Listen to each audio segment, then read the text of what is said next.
This is the WJTS News. In tonight's news, 2 arrests have been made in connection with the 2017 Birdseye Murder trial. Carrie Schneider pays a visit to the Humane Society. Kurt Guzel is in with sports, and for tonight's WJTS Inform, we feature Emily Peak of the Jasper Arts Center speaking on visual arts. All this and more on Channel 18 WJTS News.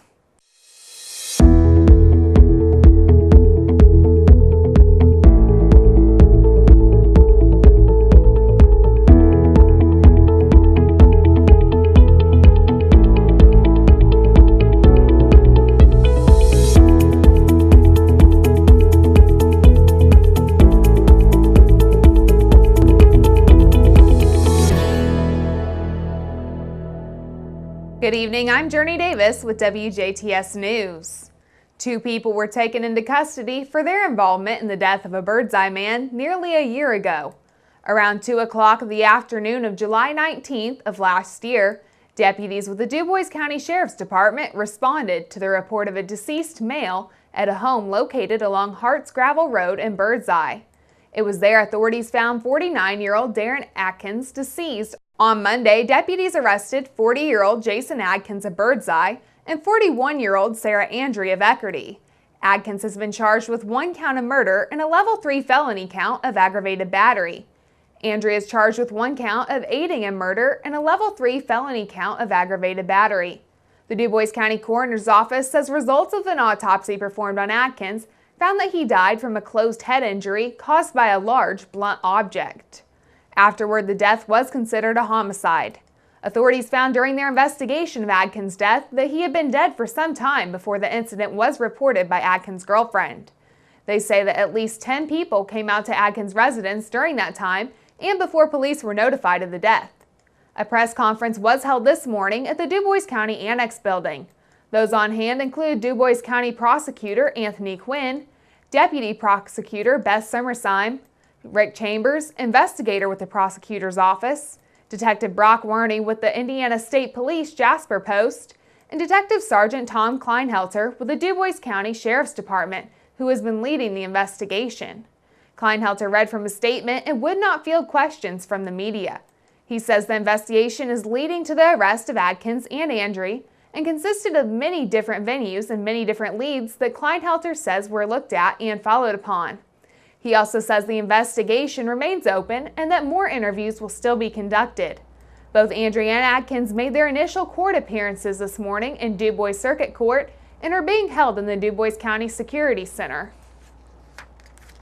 An investigation of a reported battery incident over the past weekend led to the Monday afternoon arrest of a Jasper man. This past Sunday, an officer with the JPD received information about a juvenile who sustained injuries while in the care of 35-year-old Brandon Huff of Jasper. Jasper police say once they concluded their investigation Monday afternoon, felony charges of battery were filed against Huff. He was taken into custody at Jasper Police Headquarters and booked into the DuBois County Security Center. A Huntingburg man was taken into custody after police completed their investigation of a theft that took place late last week at a Jasper convenience store. Last Thursday, officers with the Jasper Police Department were called to the report of a theft in progress at the 3rd Avenue Hucks. Police say the suspect later identified as 38-year-old Chad Klein of Huntingburg. He had left the store before officers arrived. However, they located a vehicle they say Klein left in a short time later and conducted a traffic stop. Police say Klein was a passenger in the vehicle and matched the description of the suspect from the store. Police say video surveillance indicated he was concealing items in his pockets. Police say Klein had stolen a package of fish hooks valued at $3.20. Police also say Klein had an active warrant out of Spencer County for a probation violation. He was taken to and booked into the DuBois County Security Center on a misdemeanor count of theft. The DuBois County Health Department has begun a county-wide HPV human papillomavirus vaccine initiative. A release from DuBois County Health Department Administrator Director Donna Oding says with funding from the American Cancer Society, the goal is to reduce the rate of cancer in the community secondary to HPV infections through vaccination and education. She says the focus of the grant is to vaccinate both boys and girls in the 11 to 12-year-old age range. However, the health department wants to vaccinate every boy and girl aged 9 through 26 years of age. Du Bois County is currently in the lowest quarter of Indiana for HPV vaccination rates.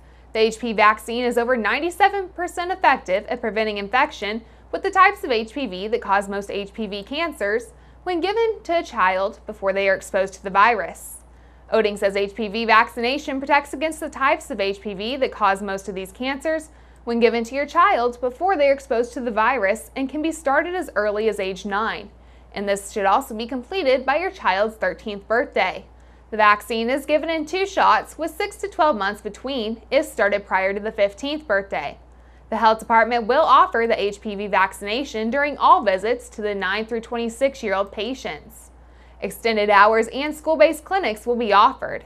The health department hours are Monday through Friday, 8 to 11:30 a.m. and 1 to 3:30 p.m. Late night clinics for HPV will be held tomorrow, June 13th and July 18th from 3:30 to 5:30 p.m.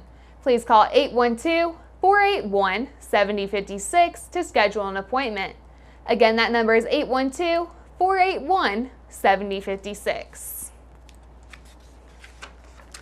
Crisis Connection will be hosting a volunteer information session tomorrow, Wednesday, June 13th, from 6 to 7:30 p.m. Eastern Time at their office at 1500 South Meridian Road in Jasper.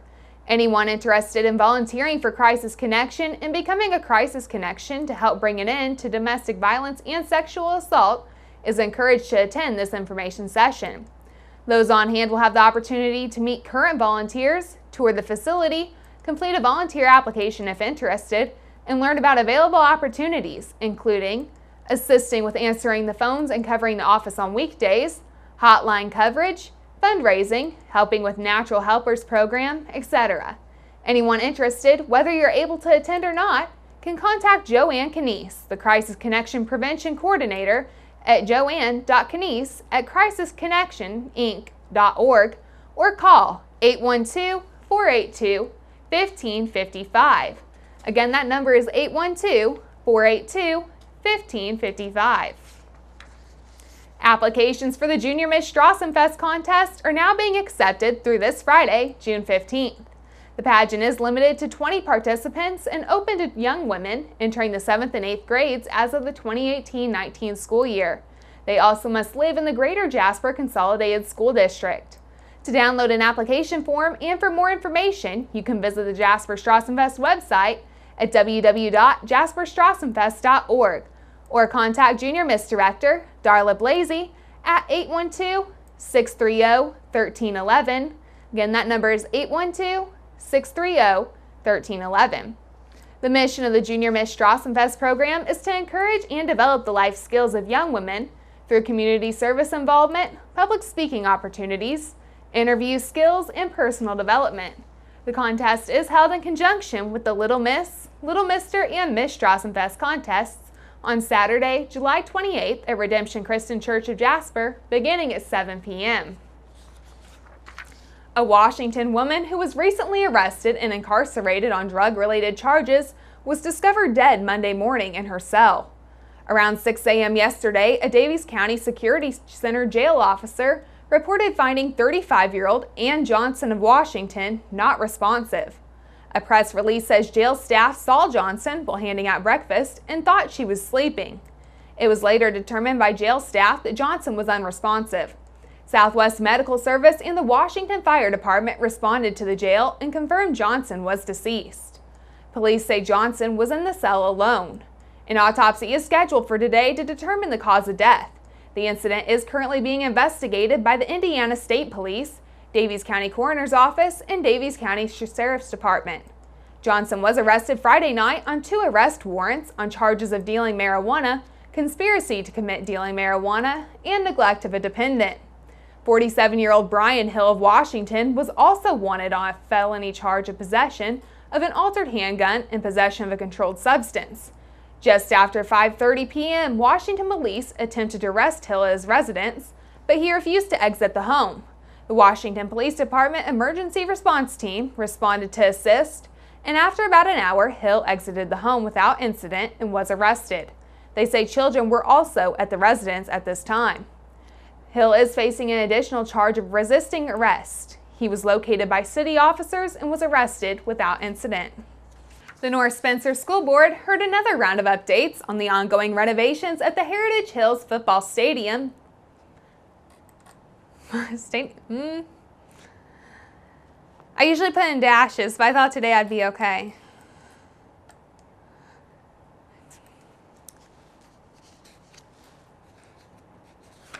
The North Spencer School Board heard another round of updates on the ongoing renovations of the Heritage Hills Football Stadium.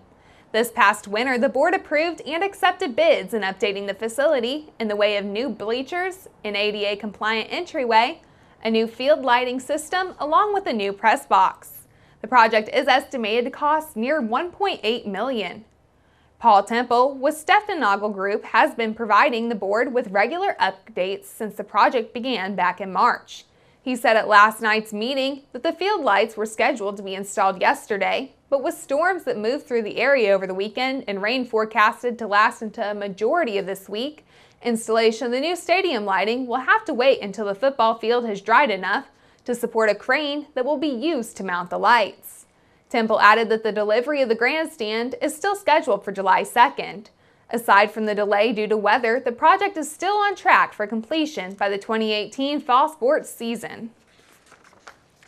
Indiana's economy continues to thrive, making the Hoosier State a great place to live and work. The state's unemployment rate remains lower than both the national rate and the rates of all neighboring states, and says Indiana has the third highest real per capita income growth in the nation. That's according to the most recent data from the federal government's Bureau of Economic Analysis. Additionally, Indiana has made several other economic achievements. Chief Executive Magazine, Area Development Magazine, and Site Selection Magazine say the Hoosier State is in the top 10 for doing business.